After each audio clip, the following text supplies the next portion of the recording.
Of all the ways Theo had imagined his career in xenobiology might end, being dragged along on humanity's first major diplomatic mission to the Nexus station hadn't even made the list.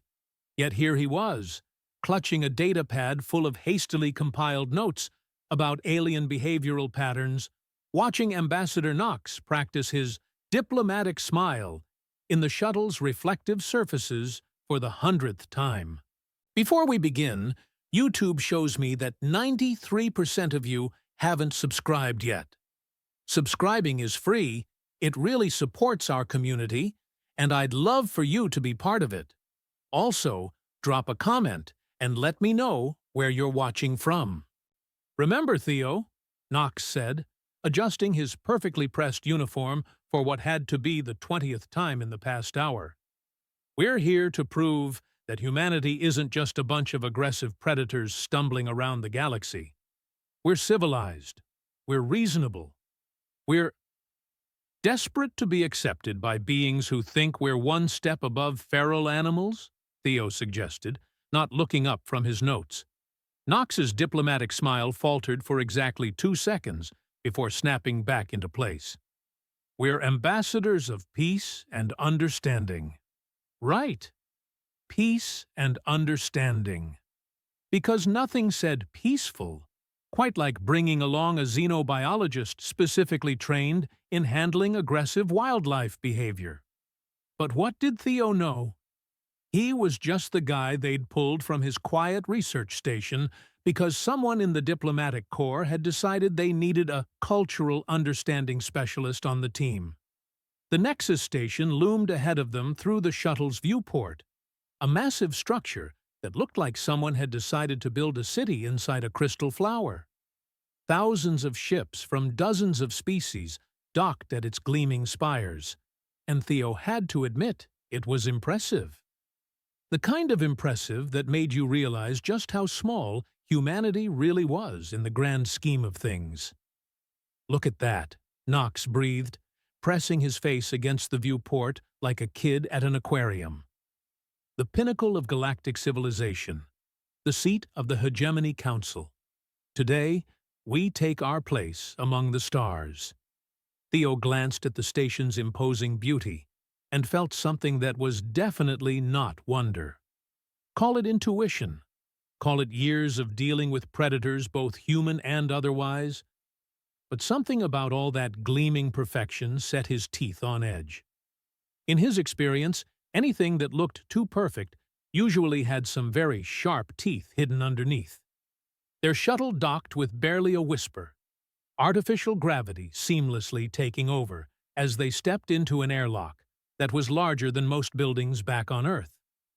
The walls were made of some kind of living crystal that seemed to pulse with its own light.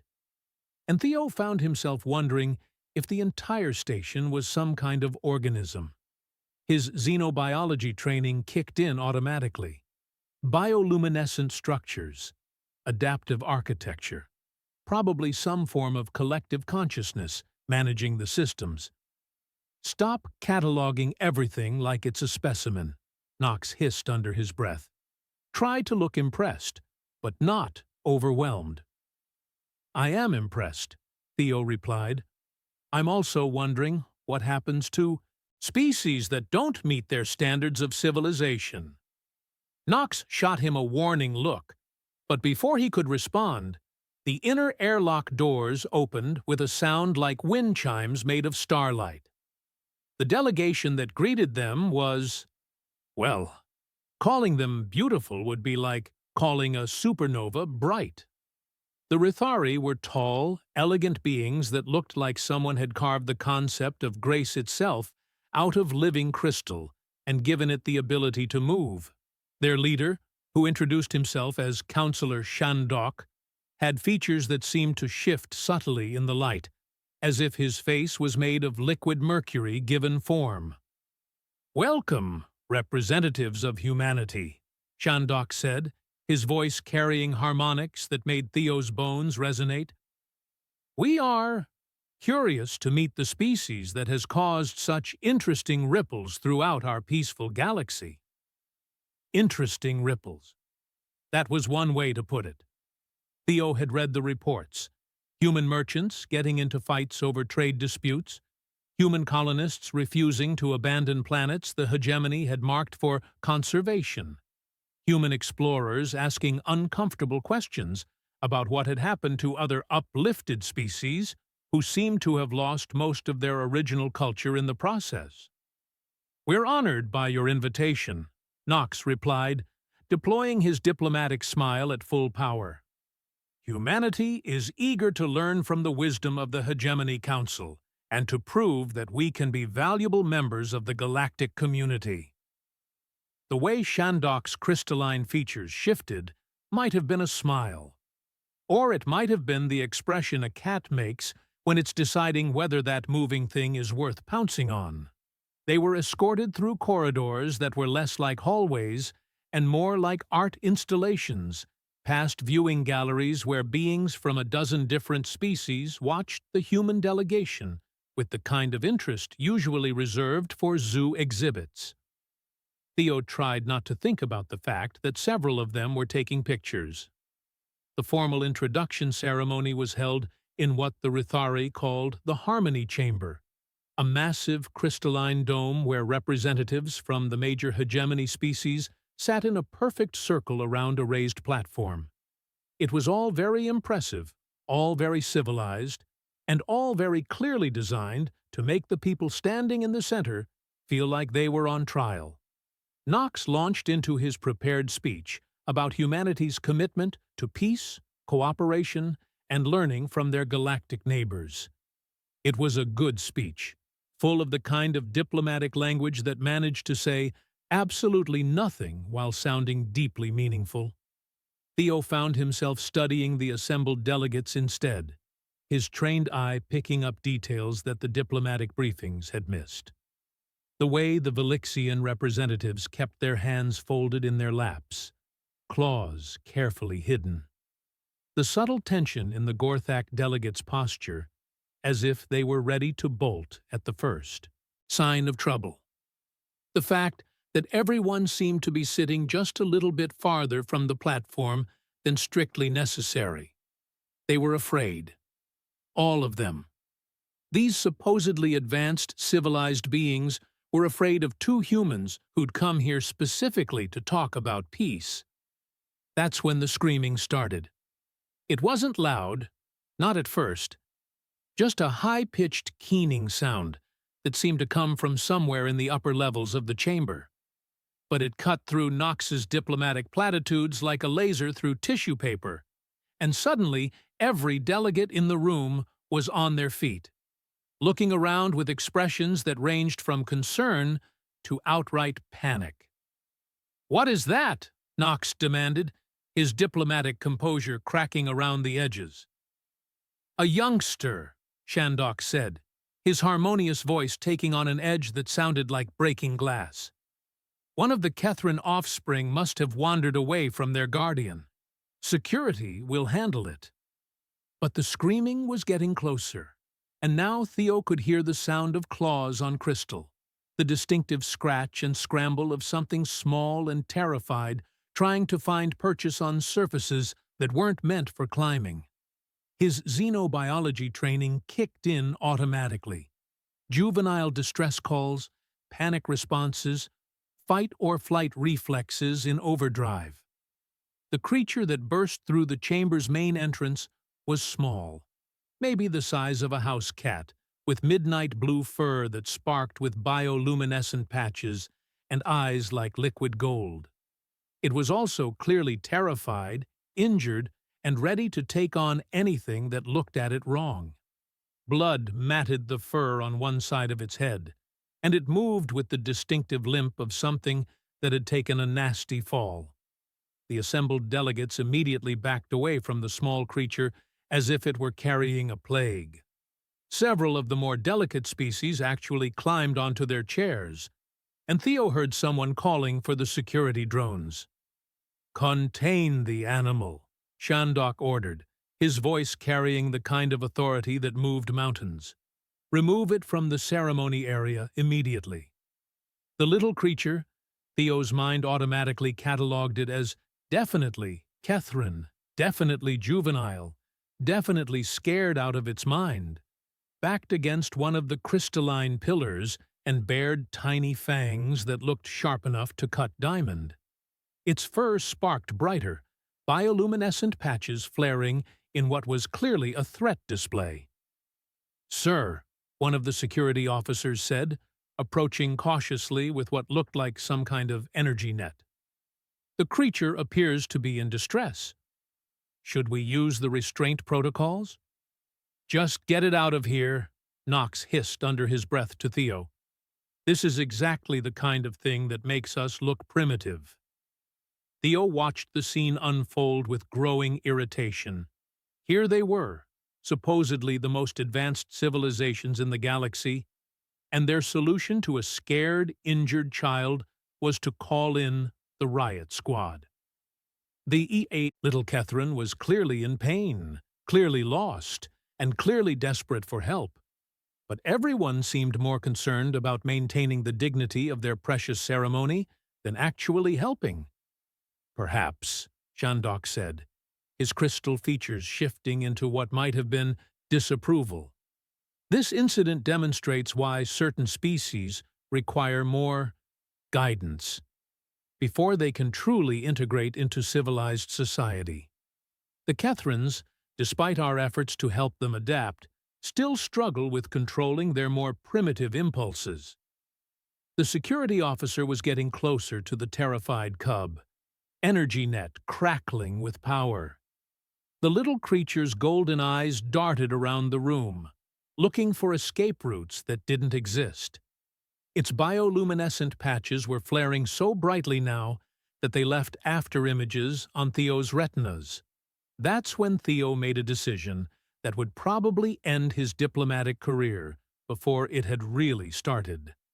He sat down. Right there, on the polished crystal floor of the Harmony Chamber, with dozens of galactic dignitaries staring at him like he'd lost his mind. Which, to be fair, he probably had. "Theo," Knox whispered urgently, "what are you doing?" "Something that apparently no one else in this room knows how to do," Theo replied calmly, settling cross-legged on the floor about 10 feet away from the frightened cub. "I'm going to wait." The silence that followed Theo's impromptu floor-sitting session was the kind of quiet that usually preceded either enlightenment or explosions. Given the crowd he was dealing with, Theo was betting on explosions. "Has the human experienced some kind of neurological event?" one of the Velixian delegates whispered, loud enough for everyone to hear. "Should we summon medical assistance?" "I believe," Shandok said slowly, his crystalline features shifting through what might have been confusion, concern, and condescension in rapid succession, "that the human is attempting to communicate with the creature using primitive behavioral techniques."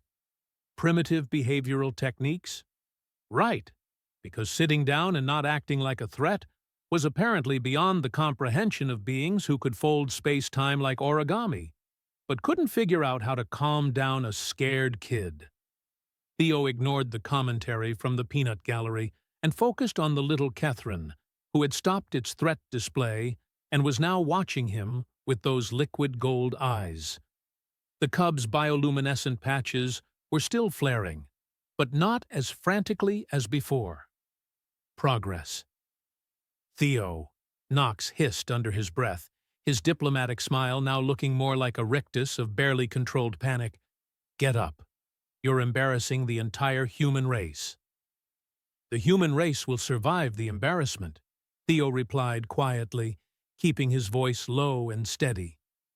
"This little one might not survive the alternative." He'd learned this technique from his parents back on New Montana, where the wildlife rehabilitation center they ran dealt with everything from traumatized Earth creatures to alien species that had been displaced by various cosmic disasters. Rule number 1. When dealing with a frightened animal, you don't chase it, you don't corner it, and you definitely don't come at it with energy nets and restraint protocols. You sit down, you make yourself less threatening, and you wait for them to make the first move. Of course, his parents had also taught him that patience was a virtue that most humans seem to have evolved out of sometime around the invention of instant coffee.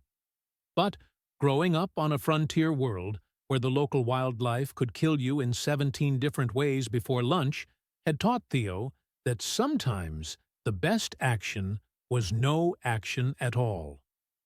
The Catherine cub tilted its head, studying him with an intelligence that was clearly making several of the assembled delegates uncomfortable. Theo could practically hear the gears turning in their crystalline heads.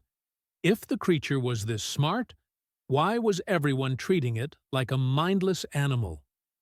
The human appears to be attempting some form of interspecies bonding ritual, observed one of the Gorthak representatives, their translator device giving their words a mechanical precision that somehow made the observation sound even more ridiculous. This is highly irregular behavior for a diplomatic function. "Everything humans do is highly irregular," muttered someone from the back of the chamber. Theo made a soft clicking sound with his tongue, the kind of noise his mother had used to calm agitated animals. It wasn't Kithran language. He didn't know Kithran language, but it was gentle, non-threatening, and most importantly, it was communication without demands. The cub's ears, which had been flattened against its skull in fear, perked up slightly. "Fascinating," Shandok said, though he didn't sound particularly fascinated. He sounded like someone watching a mildly interesting but ultimately pointless experiment. The human seems to believe that its primitive social instincts will be effective across species barriers. The security officer with the energy net was still hovering nearby, waiting for orders. "Sir, should we proceed with containment?" "The ceremony schedule." "Is the ceremony more important than helping someone who's hurt?" Theo asked, still keeping his voice quiet, but letting just enough edge creep in to make sure everyone heard him. The question hung in the crystalline air like a challenge. Theo could see Knox out of the corner of his eye, probably calculating how many diplomatic incidents this single question was going to cause, and whether there was any chance of spinning it as a cultural misunderstanding. "The creature's well-being is naturally a concern," Shandok said carefully, "but we must also consider the safety of all present. Catherine youngsters, while small, possess natural weapons that can be quite dangerous when they are distressed." Natural weapons. Theo looked at the tiny claws, the little fangs that were probably sharp enough to give someone a nasty scratch, but hardly qualified as dangerous weapons. Unless, of course, you were the kind of being who considered any display of natural defensive capabilities to be inherently threatening. The cub took a tentative step closer to Theo, then stopped, clearly torn between curiosity and caution. Its bioluminescent patches were dimming to a soft, steady glow instead of the frantic strobing from before. Definitely progress. "The human's approach is unorthodox," admitted one of the other delegates, and Theo caught something in their tone that might have been grudging respect. "Most species find Catherine youngsters quite difficult to manage when they become agitated." "Maybe that's because most species are trying to manage them instead of helping them," Theo suggested. He made another soft sound, this time a low humming that seemed to resonate with something in the chamber's crystalline structure. The little Catherine's ears perked up fully, and it took another step closer.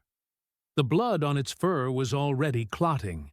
Head wounds always looked worse than they were, but Theo could see the creature was still in pain. "This is taking too long," Knox muttered under his breath. "The entire delegation is watching us, and you're sitting on the floor making animal noises." "Animal noises that are working," Theo pointed out, and they were working. The cub was now close enough that Theo could see the individual patterns in its bioluminescent fur, could hear the soft, almost subsonic rumbling that was probably the Catherine equivalent of nervous humming. It was still scared, still hurt, but it was also curious about this strange being who sat still instead of chasing, who made gentle sounds instead of demands. "I must admit," said a voice from the observation gallery, "this is not how we expected the human delegation to handle their first crisis situation." Crisis situation. Theo almost laughed. A scared, injured child was a crisis situation, only if you had no idea how to deal with scared, injured children. But then again, maybe that was exactly the problem with galactic civilization. Maybe when you spent enough time trying to be perfectly evolved and perfectly rational, you forgot how to handle the messy, imperfect realities of actually being alive. The Catherine cub was now close enough to touch, if Theo had been inclined to reach out. But he wasn't. The little one needed to make that choice itself, needed to feel like it had some control over the situation. So Theo just sat there, humming softly, being patient in a way that apparently qualified as revolutionary behavior in this corner of the galaxy. "How long is this going to take?" Knox whispered urgently. "As long as it takes," Theo replied. Because that was the thing about building trust. It couldn't be rushed, couldn't be scheduled, couldn't be fit neatly into a diplomatic ceremony agenda. It happened on its own timeline, at its own pace, and all you could do was be present for it. The cub's golden eyes met his, and Theo saw something in them that made his chest tighten. Intelligence? Yes, but also a bone-deep weariness that no youngster should have to carry. This little one had been through more than just a fall and a scary trip through unfamiliar corridors. This was the look of someone who had learned, far too young, that the adults around them couldn't always be trusted to help. "There you are," Theo said softly, keeping his voice gentle and low. "It's okay. Nobody's going to hurt you." The Catherine tilted its head again, as if trying to understand not just the words, but the intention behind them. Then, very slowly, it took the final step that brought it within arm's reach of where Theo sat. The assembled delegates held their collective breath as the dangerous creature with its natural weapons sniffed carefully at Theo's outstretched hand, then gently bumped its head against his palm. And that's when the real show began. The moment the little Catherine's head touched Theo's palm, several things happened at once. The cub's bioluminescent patches shifted to a soft, steady blue-green that was apparently the Catherine equivalent of a contented sigh. The assembled delegates made a collective sound that was part gasp, part murmur of surprise, and part "what the hell just happened?" And Theo felt something in his chest relax that he hadn't even realized was tense. "Well," he said quietly, as the cub settled down beside him with a soft purring sound, "that wasn't so hard." The silence that followed was the kind of quiet that usually preceded either applause or arrests. Given the crowd, Theo was still betting on arrests. "Extraordinary," breathed one of the Velixian delegates. "The creature appears to be calm." Calm was putting it mildly. The little Catherine had curled up against Theo's leg and was making a sound like a tiny engine running on pure contentment. Its golden eyes were half closed, and the bioluminescent patches in its fur were cycling through gentle colors that reminded Theo of aurora dancing across a night sky.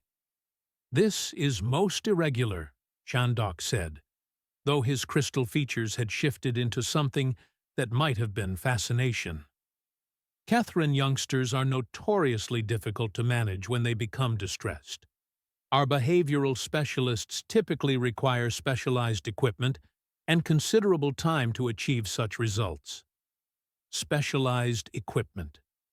Theo glanced at the security officer, who was still standing there, with his energy net, like he wasn't quite sure what to do with it now that his target was purring peacefully in a human's lap. Maybe the problem isn't the youngsters, Theo suggested carefully. Maybe the problem is thinking you need specialized equipment to comfort a scared child. The words hung in the crystalline air like a challenge, and Theo could practically see the diplomatic incident reports being written in real time. Knox looked like he was developing an ulcer, which was impressive considering the human digestive system's general resilience. That's when the real cavalry arrived. The being who came rushing through the chamber's main entrance was clearly Kithrin, but adult-sized and moving with the kind of controlled panic that said, "Parent looking for lost offspring." She was beautiful in the way that apex predators were beautiful, all fluid grace and barely contained power, with fur that shifted between deep purple and midnight black, and eyes like molten gold. "Nix!" she called out, her voice carrying harmonics that made the chamber's crystal walls sing in sympathy. "Nix, where are you?" The little cub's head popped up at the sound, and it made a chittering noise that was clearly a response. The adult Catherine's golden eyes swept the chamber, taking in the assembled delegates, the security officer with his net, and finally landing on Theo with her child curled up in his lap. Her reaction was not what Theo had expected. Instead of relief, her expression shifted to something that looked like resignation mixed with apology. She approached slowly, her posture telegraphing deference in a way that made Theo's teeth itch. "Honored delegates," she said, her voice carrying a formal cadence that sounded like something learned rather than natural. "I deeply apologize for this disruption. I am Guardian Velnara, and this is my charge, Nix." The youngster became separated during the transition period and clearly caused significant disturbance to your important proceedings. Guardian. Not parent, not caretaker, but guardian. Like she was responsible for containing a dangerous animal, rather than caring for a child. "The fault is not yours, Guardian Velnara," Shandok said graciously. "These incidents occur when youngsters have not yet learned proper behavioral controls. Perhaps additional conditioning sessions are required?" Conditioning sessions. Theo felt something cold settle in his stomach as the pieces started clicking into place. The way Velnara held herself like she was constantly apologizing for existing. The way Nix had looked so weary despite being just a child. The way everyone kept referring to natural Catherine behaviors as problems to be solved rather than traits to be understood. "If I may ask," Theo said carefully, not moving as Nix had gone back to purring in his lap, "what exactly happened to Nix before they ended up here?" Velnara's golden eyes flicked to Shandok, as if asking permission to speak. The Rithari counselor made a gesture that might have been approval. "The youngster fell from one of the upper observation galleries," Velnara explained. "They became excited by the unusual activity and attempted to get a better view. The safety barriers are designed for most species, but Catherine youngsters are quite agile and can sometimes overcome standard precautions. Excited by unusual activity." Theo glanced around the chamber, taking in the formal ceremony setup. The assembled delegates, the general air of "look but don't touch" that permeated the entire space. "Were they trying to see the human delegation?" he asked. Another glance toward Shandok, another barely perceptible nod. "Yes," Velnara admitted. "The youngster has expressed considerable curiosity about your species. Catherine children often display heightened interest in beings with similar predator ancestry." Similar predator ancestry. The phrase was clearly meant to be diplomatic, but it landed like a stone in still water, sending ripples of discomfort through the assembled delegates. "I see," Theo said quietly. He looked down at Nix, who had opened one golden eye to study him with the kind of intense focus that suggested the little one understood far more of the conversation than anyone was giving them credit for. And the conditioning sessions are supposed to help with that curiosity? The Hegemony Council has developed highly effective programs for helping recently uplifted species integrate into civilized society, Shandok interjected smoothly. The Kethrans experienced a significant planetary catastrophe approximately 30 standard cycles ago. Their homeworld became uninhabitable due to stellar instability. The Council graciously provided sanctuary and assistance in adapting to modern galactic culture. Graciously provided sanctuary. Theo had heard similar phrases in the diplomatic briefings, usually followed by long lists of conditions and requirements that the rescued species had to meet in order to maintain their sanctuary status. That was very generous of the Council, Knox said quickly, probably hoping to steer the conversation back into safer diplomatic waters. I'm sure the Kethrans are grateful for the assistance. Belnara's expression didn't change, but something flickered in her golden eyes that suggested gratitude might not be exactly the word she would have chosen. The Council's guidance has been comprehensive, she said carefully. We have learned much about the benefits of emotional regulation and behavioral consistency. Emotional regulation. Behavioral consistency. Theo looked down at Nyx, who was now fully relaxed against his leg, purring softly and occasionally making little chirping sounds that seemed to be directed at him specifically. This was what emotional regulation looked like? This was behavioral consistency? Perhaps, Shandok said, his crystalline features shifting into what might have been gentle suggestion. This incident provides an excellent example of why certain species require more guidance than others. The human delegate was able to manage the situation, yes, but only through the application of primitive instincts that civilized beings have evolved beyond.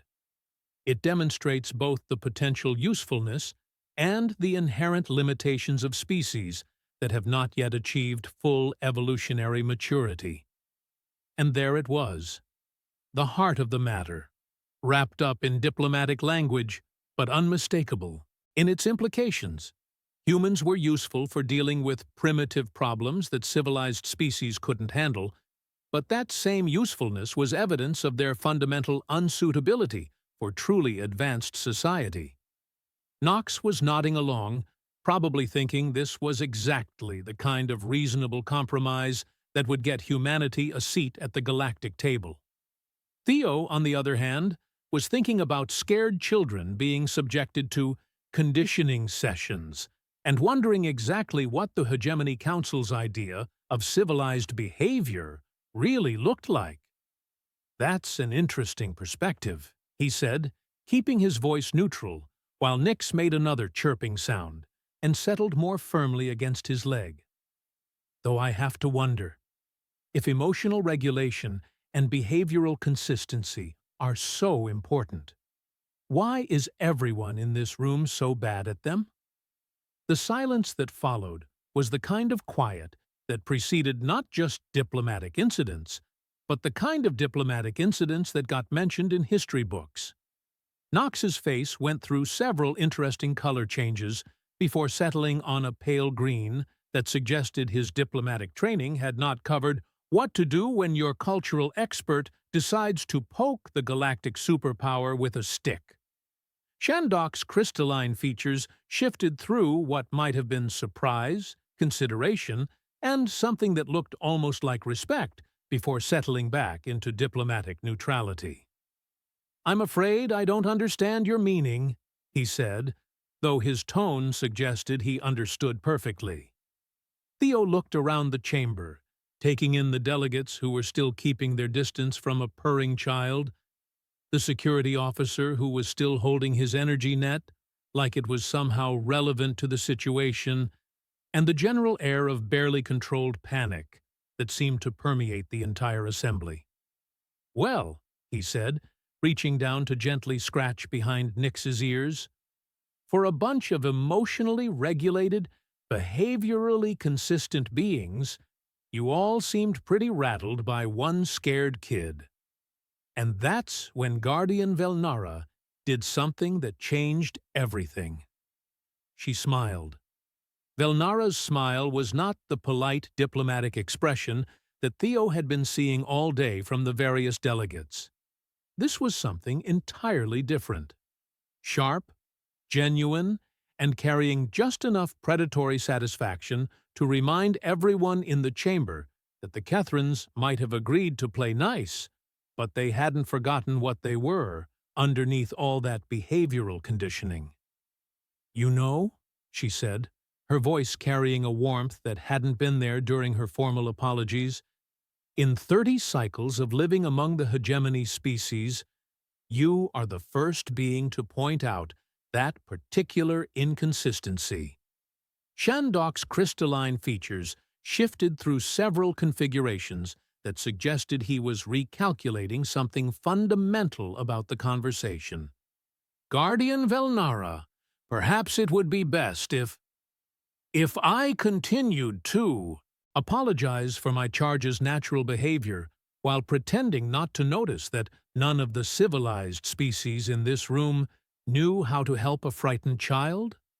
Velnara's golden eyes glittered with something that was definitely not deference. "Yes, Counselor, I'm sure that would be much more comfortable for everyone."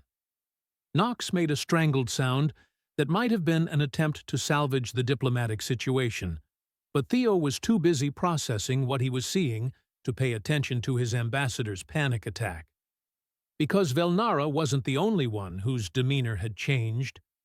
Nyx had lifted their head and was looking directly at Theo with those liquid gold eyes, and for the first time since this whole situation started, the little Kethrin made a sound that was clearly intentional communication. Not distress calls, not random chirping, but a complex series of clicks, purrs, and tonal shifts that had the unmistakable cadence of actual language. "What did they say?" Theo asked. Velnara's smile widened, showing teeth that were definitely designed for more than just looking pretty. "They said, 'The human understands the game, but does he understand the stakes?'" The chamber went so quiet that Theo could hear the subtle harmonics of the crystalline walls resonating with their own frequencies. Several delegates had gone very still in the way that prey animals did when they suddenly realized the predator they'd been ignoring was actually paying attention to them. The youngster spoke in traditional Kethrin? One of the Velixian representatives stammered.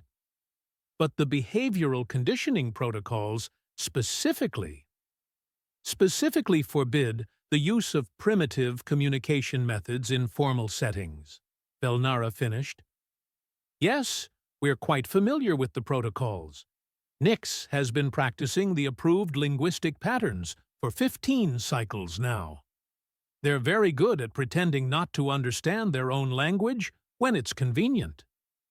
Shandok's crystalline form was now cycling through colors that Theo was pretty sure weren't supposed to be visible to human eyes. "This is highly irregular.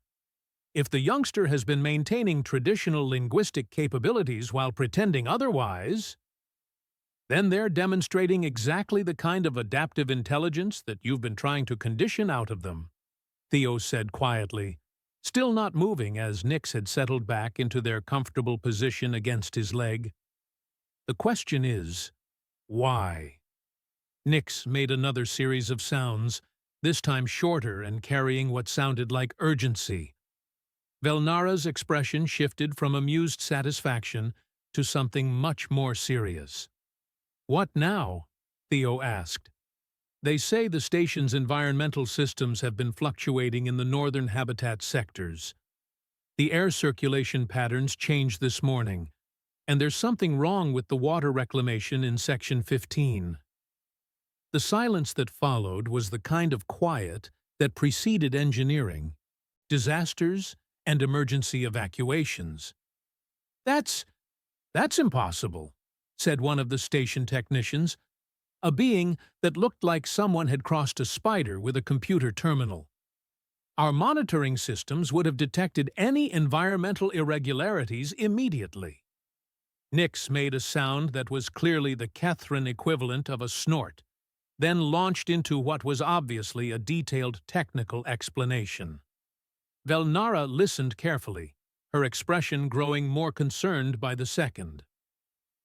The youngster says your monitoring systems are designed to detect problems that fit your expected parameters, she translated. But they're not calibrated for the kind of gradual, systematic failures that would indicate sabotage or deliberate system manipulation. Every being in the chamber who had any kind of security training suddenly went very alert. Shandok's crystalline form was now cycling through colors so quickly that it was giving Theo a headache. Sabotage is a very serious accusation, the Rithari counselor said carefully. Does the youngster have evidence to support this claim? Nix chittered something that sounded distinctly impatient, then got up from their comfortable spot against Theo's leg and trotted over to one of the chamber's wall panels. They placed a small paw against the crystal surface and made a complex sound that caused the panel to light up with what looked like a three-dimensional schematic of the station's internal systems. Okay, Theo said, staring at the display. That's definitely not standard operating procedure for youngsters, is it? Catherine children are naturally gifted with systems integration, Velnara said, her voice carrying a pride that she'd been carefully hiding until now. Before the conditioning protocols, they were often employed as primary system diagnosticians on council stations. Their sensory capabilities and intuitive understanding of complex networks made them invaluable for detecting problems that formal monitoring couldn't catch. Before the conditioning protocols, Theo was starting to understand that phrase carried a lot more weight than he'd initially realized. Nix manipulated the display with the casual expertise of someone who'd been born to work with complex systems, highlighting areas where the environmental readings showed subtle but consistent deviations from normal parameters. It was the kind of detailed, technical analysis that would have taken a team of specialists hours to compile.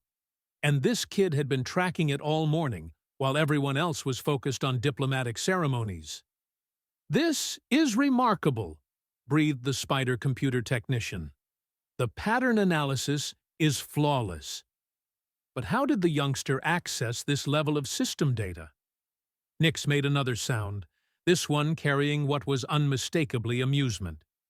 Velnara's translation was delivered with a perfectly straight face. "They say the systems wanted to be accessed. Apparently, the station's AI has been trying to alert someone about these problems for several standard hours, but none of the approved monitoring protocols were designed to recognize the communication attempts." The implications of that statement hit the assembled delegates like a blast wave. If the station's AI had been trying to communicate system failures, and the only being who'd been listening was a Catherine child who was supposed to be behaviorally conditioned into ignoring their natural abilities. "How long?" Shandok asked, his harmonious voice now carrying undertones that sounded like breaking glass. "How long have the Catherines been aware of this situation?" Velnara and Nix exchanged a rapid series of chittering sounds that was clearly a conversation, though Theo caught the distinct impression that it was the kind of conversation where the adult was asking, "Should we tell them the whole truth?" and the child was responding with, "They're not going to like it, but yes." "Approximately 18 standard hours," Velnara said finally. The irregularities began shortly after the human delegation's arrival was announced. Knox, who had been remarkably quiet during this entire exchange, suddenly found his voice again. "Are you suggesting that our arrival triggered some kind of sabotage attempt?" "No," Velnara said, her golden eyes meeting his with the kind of directness that made it clear she was done with diplomatic niceties. "We're suggesting that your arrival triggered a response from someone who doesn't want humanity to successfully integrate into hegemony society." The chamber erupted into the kind of controlled chaos that happened when a room full of diplomats suddenly realized they were dealing with something that required actual decisions rather than just policy discussions. Delegates were pulling out communication devices, security personnel were suddenly very interested in the environmental data Nix had compiled, and Shandok was having what appeared to be a rapid conversation with the station's AI through some kind of direct interface. Through it all, Theo sat quietly on the crystal floor, with Nix pressed against his side, watching the supposedly civilized and emotionally regulated beings around him descend into barely organized panic. "You know," he said to Velnara, who had remained calm throughout the chaos, "this is exactly the kind of situation where having some primitive survival instincts might come in handy." She gave him that sharp, predatory smile again. "You mean like the ability to stay calm under pressure, work effectively with limited information, and adapt quickly to changing circumstances? Those would be the ones. Fascinating. Those are exactly the traits that the conditioning protocols are designed to suppress." The irony was so thick you could cut it with one of Nix's tiny claws. Here they were, in the middle of a potential crisis that had been detected by a child using abilities that the adult world had been systematically trying to eliminate, while the supposedly superior beings around them struggled to cope with a situation that didn't fit their established protocols. "Counselor Shandok," Theo said, raising his voice just enough to cut through the organized confusion, "I think we need to have a different kind of conversation." The Rythari turned toward him, his crystalline features still cycling through stress colors. "I'm not sure this is the appropriate time for philosophical discussions, human Theo." "Oh, this isn't philosophical," Theo replied, gently scratching behind Nix's ears as the little Catherine continued to monitor the station's systems through the wall display. "This is entirely practical. You've got a sabotage situation that your regular monitoring couldn't detect, identified by a child whose natural abilities you've been trying to suppress, in a crisis that requires exactly the kind of adaptive thinking you've been calling primitive." He paused, looking around the chamber at the assembled delegates who were still struggling to organize an effective response. "So, here's my question. Do you want to solve this problem, or do you want to maintain the fiction that emotional regulation and behavioral consistency are more important than actually being effective in a crisis?" Knox looked like he was having some kind of existential crisis of his own, probably realizing that his carefully planned diplomatic mission had turned into something that was going to require actual leadership rather than just ceremonial handshaking. Shandok was quiet for a long moment, his crystalline form gradually settling into a more stable color pattern. When he spoke, his voice carried a different quality than it had throughout the entire ceremony. "What would you suggest, human Theo?" "I'd suggest you let the people who are actually good at this kind of problem handle it," Theo replied. "And then maybe we can talk about what civilization really means when the protocols fail and you need someone who knows how to sit with a scared child until they feel safe enough to help." Nix made a soft, chirping sound and pressed closer to Theo's side, golden eyes bright with what looked suspiciously like approval.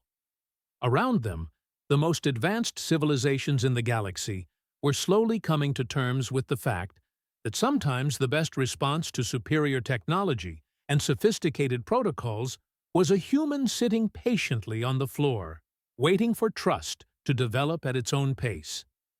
The revolution, it turned out, would not be televised.